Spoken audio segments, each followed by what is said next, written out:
Call to order. Good evening, Washington Township. I'd like to call this meeting of the Board of Education to order. Statement of meeting notice. Adequate notice of this meeting was given to the public 48 hours in advance of the date, setting forth the date, time, location, and type of meeting. Notice was sent to the Daily Record, the Observer Tribune, and the Washington Township Clerk, and was posted on the district website at www.wtschools.org. All please stand for the Pledge of Allegiance. Pledge allegiance to the flag of the United States of America and to the republic for which it stands, one nation, under God, indivisible, with liberty and justice for all. Moving on to President's comments. I believe there's emails on Genesis going out. Is that, was there a revised email? Or is that something that's, I know there was talk about it was sent out and there was an error or something like that. I know it's a work in progress. It's a new system. Genesis right now is our new platform. So it's new platform. So apologies if there's any confusion on that, but that's coming out. And there's also going to be parent training on that new system as well. For the LVMS 8th grade graduation placards, I had mentioned, actually I didn't mention, but there was an email out to 8th graders that there was an error in the date.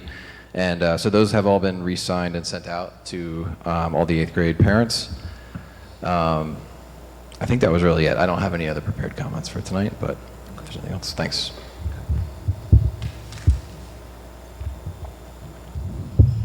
Thank you. So tonight I'm going to be reporting on the HIB report that I give every time that we meet. But I also have 2 additional reports, but those I will save for after Ms. Russo's presentation because it's separate to this. So just wanted to clarify that. So in accordance with New Jersey's Anti-Bullying Bill of Rights Act, the results of HIB-related investigations as conducted by designated school personnel will be reported to the Board of Education no later than the date of the regularly scheduled Board of Education meeting following the completion of an investigation. And so for this reporting period, the district totals are 4 unfounded and 1 founded. Per building, Benedict A. Cuccinella School, Flocktown Cosman School had 2 and 2 were unfounded. Old Farmers Road School had 1 and 1 was unfounded. And then Long Valley Middle School had 2, 1 was unfounded and 1 was founded. And that concludes this report. Thank you very much. Next, we have a presentation from Mrs. Deborah Russo on the annual district multilingual testing. Hello, everyone. Oh, I guess that stays put. All right. So as I do every summer, I'm going to, this evening, present to you the assessment results that our students who take the access test and how they did. So these are our multilingual students who are in our ESL program. Each year, our students have to take a test in order to be monitored by the state. The access test is that test, and in that test, they are tested in proficiency in 4 different domains: speaking, listening, writing, and reading. So our ESL students spend the year with our ESL teachers learning English, learning the ways of English, learning how to write, how to speak, how to read in English. But one of the most important things I think about our ESL program is that they do not forget their native language. It's really important that that native language is built and strong as possible so that English can also be strong right alongside of it.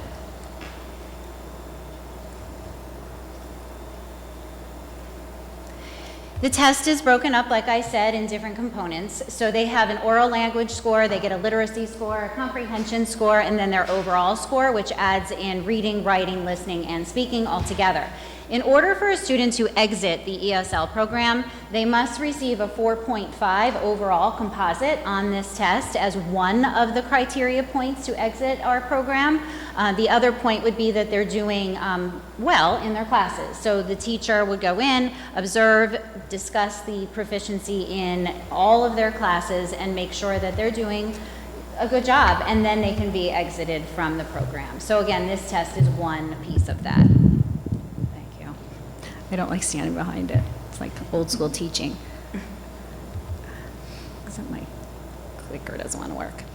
So in English language development, it could take 4 to 6 years to achieve early advanced proficiency, which is our level 4. Level 1 is our beginners, and level 5 is the advanced. So it does take some time for a student to progress to that level of proficiency. Typically, the beginning stages, level 1 and level 2, are pretty fast. And then once they get to level 3 to 5, it becomes slower because things get harder, and they're expected to know a little bit more and prove a little bit more on this test. So our students. We have about 47 students in our program. Because we have students in, I can't report out each grade level because there are less than 10. So because of privacy reasons, we have to suppress those numbers. But overall, you can see for our K through 5, you can see in our level 1 proficiency, we have about 18% of our students. Level 2, we have 21% of our students. Level 3, 18%. Level 4, which I told you is a pretty advanced level, is 36%, 8% in that level 5. Our middle school students, we have less than 10, so those scores broken down have to be suppressed. However, I wanted to give you an overall picture of what it looks like in Washington Township across the board for this past year's scores.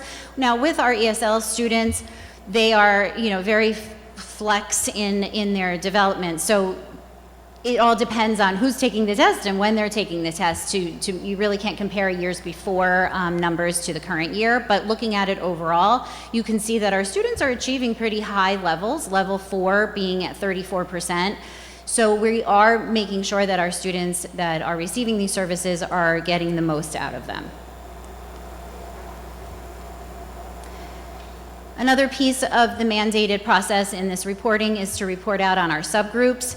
This is an overall picture of 2024 moving to 2026 scores for our Asian population, our Hispanic population, and our white population and how they did in their proficiency levels. You can see the green is the level that we're looking for.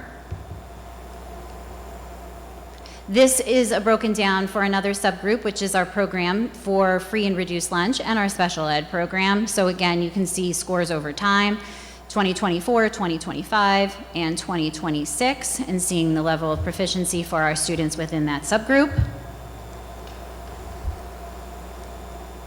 And finally, gender would be our last subgroup, which is looking at our female EL students as well as our male language learner students, and you can see here overall the students and how they scored in comparison over the years.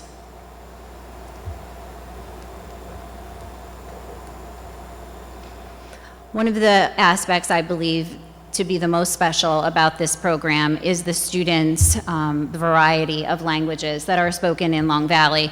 Oftentimes we don't think of all of the cultures that do come together in our town, but those are just a sampling of what languages our students speak at home and in school, where it's definitely celebrated. And that's it. Thank you.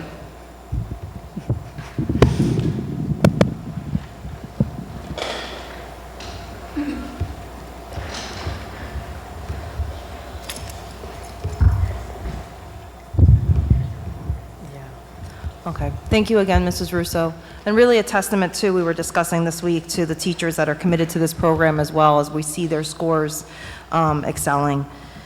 So at this time, as I was mentioning before, I will give my reports. That is the second reporting period for school violence, vandalism, harassment, intimidation, and bullying. So in accordance with New Jersey Statute 18A 17-46, the chief school administrator must schedule and conduct a public hearing for the purpose of reporting to the Board of Education all acts of violence, vandalism, and harassment, intimidation, or bullying which occurred during the previous school year. Included in this report is the violence and vandalism data submitted under the Student Safety Data System to the New Jersey Department of Education for the previous school year.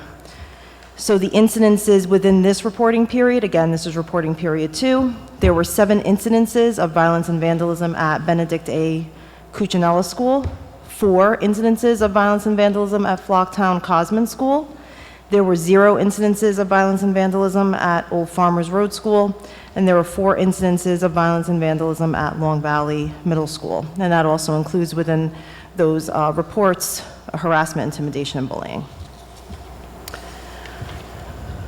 The reporting period for January to June, end of June of 2026, in accordance with New Jersey's Anti-Bullying Bill of Rights Act, the results of HIB-related investigations as conducted by designated school personnel will be reported to the Board of Education no later than the date of the regularly scheduled Board of Education meeting following the completion of an investigation. So this is the district totals for the end of the year reporting period 2. The number of reports found to be unfounded following schools' investigations, total of 30. Number of reports found to be founded following the school's investigations are 8. And that concludes my reporting for this. Thank you very much. Do we do a public comment on that? Do we have to do a public comment on that? You could, but I think it's okay. Or- or- No, okay. I think it's fine. Yeah, you could. All right. So there's public comment on those presentations. If anybody has public comment on any of those presentations, please come up, state your name, address, and you'll have 3 minutes. Okay. Moving on to correspondence. This month we have correspondence from B. Martin, C. Hild, and J. Mizuka. Next, moving on to committee reports. Can we start with Education Committee? Education Committee met Friday, June 12th. In attendance were myself, Kelly, Anna, Rob, Ms. Russo, and Superintendent Lind. MTSS review, Mrs. Russo explained the process of interventions in place, Tier 1, 2, and 3. We spoke about differentiation levels. We discussed the importance of staffing and scheduling to ensure we offer a strong program in all tiers. Mrs. Russo put together a survey for the intervention teams so we can build more internal PD and classroom interventions. We spoke about how the tiers are supported and fluid as we meet the children's needs. We compliment our teachers for working together with the interventionists as goals are achieved and new ones are identified and more. We discussed field trips and activities, specifically Ellis Island. Mrs. Lynn will review further at the next leadership team meeting for more information and feedback. Book club ideas, any suggestions are welcome as Mrs. Lind explores a new district book club, again with families and her admin team as well.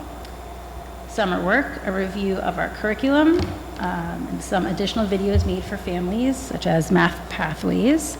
We also discussed some foreign language club opportunities outside of Spanish offered within our district. We discussed STEAM curriculum writing ideas, specifically with the teacher feedback, and then we discussed setting the future committee meeting dates. We also met Friday, July 24th at 10 a.m. In attendance were myself, Kelly, Anna, Rob, Ms. Russo, and Superintendent Lind. We discussed the Access for ELL presentation. Mrs. Russo provided an update and overview for the presentation that we just saw. Our teachers continue to do a great job with their students and is proven with continued growth and success. Summer 2026 curriculum work, Mrs. Russo provided a review of curriculum work, project-based units, and shared the new world language curriculum, which was very exciting. We discussed STEAM and grade 2 ELA, more to come at the August BOE meeting, and Mrs. Russo will present that for us. G&T, we will be meeting with our G&T teachers to review current curriculum and lessons, intent on discussion, new ideas, and planning ahead. Book club, more to come, planning for October. Technology, a review and discussion of screen time and necessary balance, more support and PD for teachers to balance needed technology versus paper-based during lesson planning and instruction. We've received an update on NJSLA scores. Scores will be delayed as per state guidance as they're working to determine their standard levels. And then an update on the resolution for non-electronic testing. September 11th is the deadline. More updates and samples will be provided by Mr. Waskis. And that is all. Thank you very much. Moving on to Finance and Facilities. The Finance and Facilities Committee met on July 13th for our annual open finance meeting. Jess, John, Mike, Antonella, Katie, and I attended. We began with an update on the referendum projects as follows. The LVMS repaving is mostly complete, having passed the rolling and proofing tests conducted by SOR Consulting, who was on site throughout the project. The main drive completion has yet to be scheduled. The LVMS sports courts are currently undergoing the required 22-day curing period, after which they will receive the final top coat, and the LVMS water main repair was completed. Installation of the transformer for the Flocktown Cosman HVAC project was delayed by JCP&L due to the weather and rescheduled for the 21st of this month. That did happen. The HVAC is now functional with the exception of the multipurpose room, which still has some work remaining to be done. The lot behind Cucinella is being repaved and punch list concrete repair work is continuing. And the new water heater was delivered with a damaged jacket, and the plumbing contractor is currently working to resolve that issue to complete the installation. At Old Farmers Road School, the ADA ramp project is ongoing. Next, the committee discussed items on tonight's agenda. The first was the IDEA grant allocations, which is item number 10 on tonight's agenda with the dollar amounts. Next were the out-of-district placements, items 12 and 13 on the agenda, and last was the transportation agreements, items 15 and 16 on the agenda. Then the committee reviewed the dates of the regular health benefits open enrollment, as well as the additional periods driven by the WTEA MOA, which is on tonight's agenda. And then Katie gave us the dates for the annual audit, which are the 3rd through the 7th of August. Finally, we received an update on the Class 3 interviews, which were conducted this morning, I believe? Yes. And I heard they went well. Yes. So that is exciting, and that is all I have to report. Thank you. Moving on to governance, communications with governance. Communication and Governance met on Tuesday, July 14th. In attendance was myself, Melanie, Anna, Isabel, and Antonella. We reviewed the following policies, which are on tonight's agenda. Policy 0142.1, nepotism. Policy 1220, employment of chief school administrator. Policy 1552, sexual harassment, which is new. That went along with regulation 1552, sexual harassment, which is also new. Policy 2530, resource materials. Regulation 2530, resource materials. Policy 2535, library material, with regulation 2535, also library material. Policy 3362, sexual harassment, which was abolished. That went along with regulation 3362. Sexual harassment of teaching staff members, complaint procedures was abolished. Policy 4352, sexual harassment abolished. Regulation 4352, sexual harassment of support staff members, complaint procedure abolished. Policy 9130, public complaints, regulation 9130, public complaints revised, and we also reviewed the revision for policy 6150, tuition income. Along with that, we talked about resolutions for non-electronic testing, as well as 2 resolutions in support of S4117, HIB Reform Task Force, and S4118, Highlands and Pylands Preservation Act. We will review all the resolutions with our board attorney, along with the new policies, and the resolutions we are hoping to address at next month's board meeting. Thank you. Moving on to public comment on agenda items. If anyone has a public comment on agenda items, please approach the microphone, state your name, address, and you have 3 minutes. Okay. Moving on to approval of minutes. I'm making a motion to approve the June 9th regular meeting minutes. Second. All in favor? Aye. Any abstentions? I abstain. I abstain.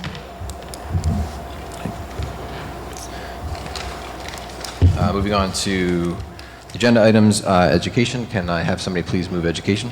I'd like to make a motion to approve items 1 through 5 on the agenda. Second. Any discussion?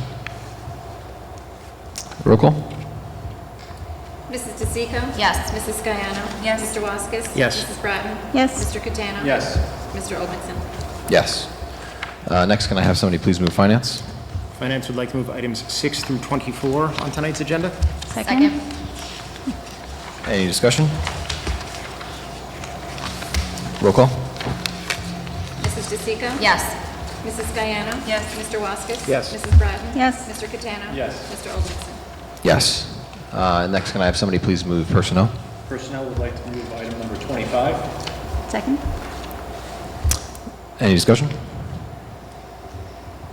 Roll call? Mrs. DeSico? Yes.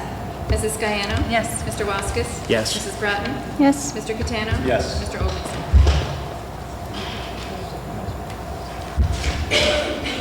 Yes. Personnel would like to move items 26 through 40. Second? Any discussion? Roll call? Mrs. DeSico? Yes. Mrs. Guyana? Yes. Mr. Waskis? Yes. Mrs. Bratton? Yes. Mr. Catano? Yes. Mr. Olmstead? Yes. Next, I'd like a motion to approve, or to read for the first time the following policies under, well, all the policies under agenda item number 41. Second. Any discussion? Roll call? Mrs. DeSico? Yes. Mrs. Guyana? Yes. Mr. Waskis? Yes. Mrs. Bratton? Yes. Mr. Catano? Yes. Mr. Olmstead? Yes. Next, unfinished business. Does anybody have any unfinished business? New business. Does anybody have any new business? I just have a quick update on two legislative pieces. So our HIB Reform Task Force drafted bill actually got endorsed, and it's been introduced officially as S4117. It's with the Senate. It was sponsored by Senators Bucco, Corrado, and Deegan. It's currently sitting with the Education Committee. There's no hearing date posted yet, but I'm watching it closely since testimony windows open with such short notice, and I will let everyone know when that is announced. Secondly, on the school funding reform paper, we got both the full draft and the condensed version in hand. We're cross-referencing them to make sure the shorter version fully captures everything from the original, which was the levy cap, transportation, special ed local fair share, S2 stabilization, pilot reform, charter accountability, and formula modernization. Once that review is complete, we will finalize the condensed version and start circulating to districts across the state to build feedback and support ahead of any hearing dates. Thank you. Thank you. Thank you. That second one is regarding districts that have a lot of Highland. Is that the one? You're talking about S4118, that's the resolution. The second piece, I talked about the school funding reform paper. That is basically a funding paper with what the current funding states, why it's not working, and recommendations. It's been compiled with board members from across the state as well as the NJ BA's association and some superintendents as well. And we're currently working with all three stakeholders to finally circulate it a little bit more widely and get feedback and finalize it. Got it. Thank you. Is there any other new business? Okay. Moving on to public comment. This is public comment on all items. If anybody has a public comment, please approach the microphone, state your name and address, and you have 3 minutes. Okay. Don't have any district distinctions tonight, so I'd like to make a motion to adjourn the meeting. Second. All in favor? Aye. Thank you.